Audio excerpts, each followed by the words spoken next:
One of the main challenges for creating the climb was, of course, first of all, performance, because we have to render the game at 90 frames per second, which is something that we haven't done before at Crytek, and something that probably most game studios haven't done before. They first said 70 frames, and I thought, yeah, they're kidding. That cannot be true. They will say this, and in the end they will say, no, okay, it's fine, you might need to reach 50 or something, but they came up with, we have to reach 90. It's amazing we achieved, to be honest, because when you check previous titles, it's like, well, it's always struggling to get the 30 or the 60.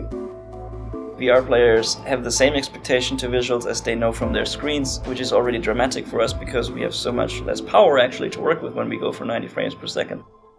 Now you have new challenges from a design perspective because you're using a lot more of the 3D space than what you previously had used.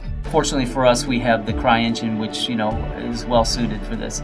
In addition, we learned a lot about optimization. The size of each eye that we were rendering was a full screen size. Shadows, for example, initially we were rendering shadows for each eye. We need only to render from one eye. So that was a waste. The 90 frames killer is mostly the draw calls and not the triangles. That means we have to reduce the amount of individual objects. So normally in a 5 square meter area where you would have 100 of objects, we need to bring these objects together and make them 1, 2, 3 objects. As people can really lean forward to see all the details, you need to make sure that all the close-ups are in high detail. So you can't fake. You can't just place objects to make it feel lively. For example, when we look at what we're currently doing with our hands in the game, there's this extreme detail where every single stitch is hand modeled, and then there's this gigantic background against this, and it all is put to scale because you have the stitches there and you see the mountain there, and it's suddenly, wow, if that's so small and so detailed, the entire world must be so detailed. But at the same time, it gives us the challenge to bring all this close-range detail to this massive environment, at least to the area where you climb. We have never placed an object in the editor in a sub-millimeter area. We never had something so small as an individual hook with individual seams and rims and scratches on it.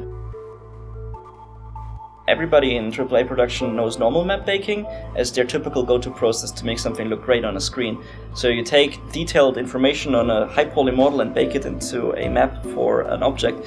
But unfortunately, in actual stereoscopic vision, that falls apart completely. You actually, in VR, see that something like that is really flat. It will actually look like something is made out of paper, like folded paper with painted on shadows and lights. So we need to use more geometry, and it's basically just reminding everybody when they show me a screenshot on their screens, like, okay, let's look at that in VR first, because it could look a lot less impressive than you think. We actually tried something in this production that we haven't tried before. So there's this new trendy photogrammetry thing where you take photos of an asset, load it on a server, and this is giving you back the geometry of the asset. These things just present a new opportunity. And because of this, a lot of great design, a lot of great engagement was created from these kind of challenges.